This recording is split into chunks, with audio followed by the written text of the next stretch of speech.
kami dari kelompok Sistem Tanggal. We are Chronological Feeling System.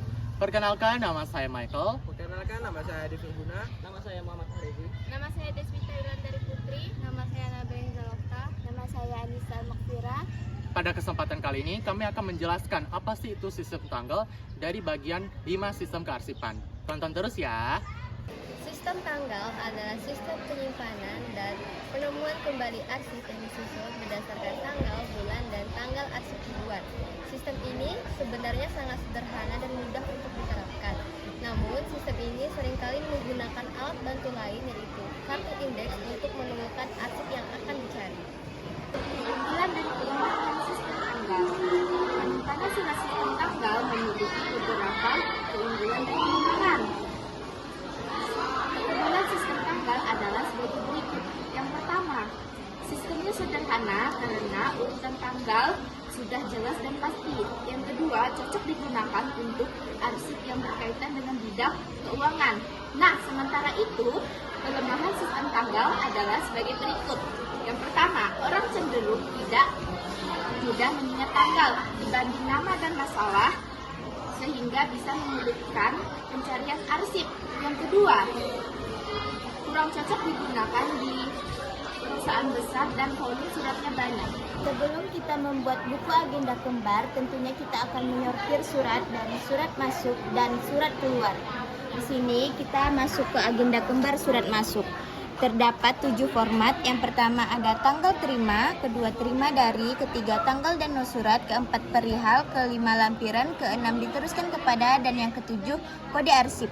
Di sini kita menyusunnya dari tanggal yang paling mudah, contohnya 14 Januari 2020, dan kode arsipnya diisi dengan tanggal 14. Seterusnya tanggal yang paling tua yaitu tanggal 25 Februari 2020, di kode arsipnya diisi dengan tanggal 25. Nah, di sini saya akan menjelaskan daftar klasifikasi sistem tanggal. Daftar klasifikasi sistem tanggal ini terbagi menjadi 3 format. Yang pertama ada tanggal utama atau kode laci yang diisi dengan tahun. Yang kedua ada subtanggal atau kode guide yang diisi dengan bulan. Dan yang ketiga ada sub-subtanggal atau kode hanging folder yang diisi dengan tanggal surat. Kita menjelaskan prosedur penyimpanan arsip sistem tanggal. Yang pertama yaitu memeriksa surat atau berkas dengan memilih tanda-tanda perintah penyimpanan dan menentukan identitas surat. Yang kedua, saya akan membagi tanggal menjadi tanggal utama, subtanggal, dan sub-subtanggal.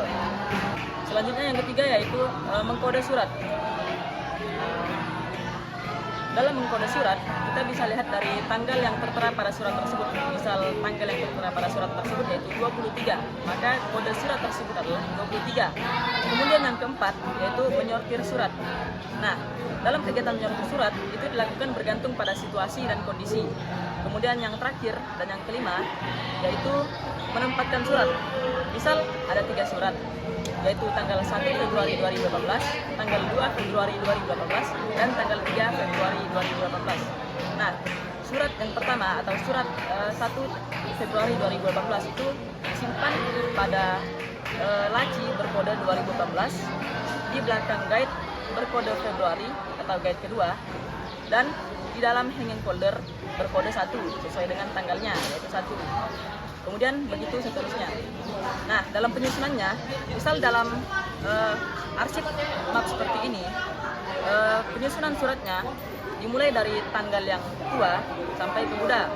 Nah, kalau dalam jenis arsip filing kabinet, penyusunan surat yaitu dimulai dari tanggal muda sampai ke tua. Baik, di sini saya akan menjelaskan bagaimana mengisi lembar disposisi. Yang pertama yaitu mengisi nama PT kita. Yang kedua yaitu mengisi tanggal surat itu dibuat, yaitu tanggal 25 Februari 2020. Yang berarti kodenya juga yaitu 25.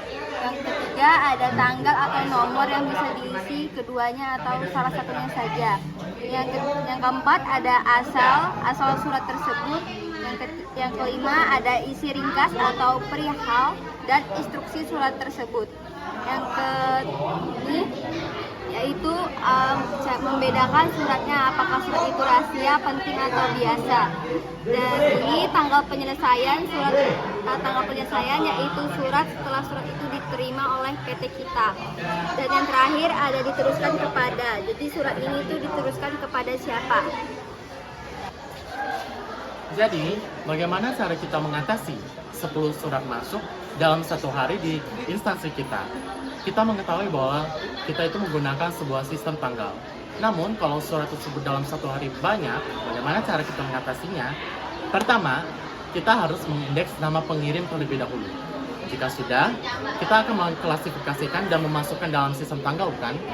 Namun, perlu diketahui, kalau memang kita memasukkan dalam sistem tanggal, berarti tanggal semua suratnya kan sama dong. Cara kita membedakannya bagaimana? Caranya adalah, setelah kita menyimpan di tanggal yang tersebut yang kita tentukan, berarti untuk menyusun 10 surat tersebut, setelah kita indeks dengan sistem abjad, maka penyusunan suratnya itu berdasarkan abjad juga. Jadi begitu caranya bila terjadi sebuah kasus tersebut.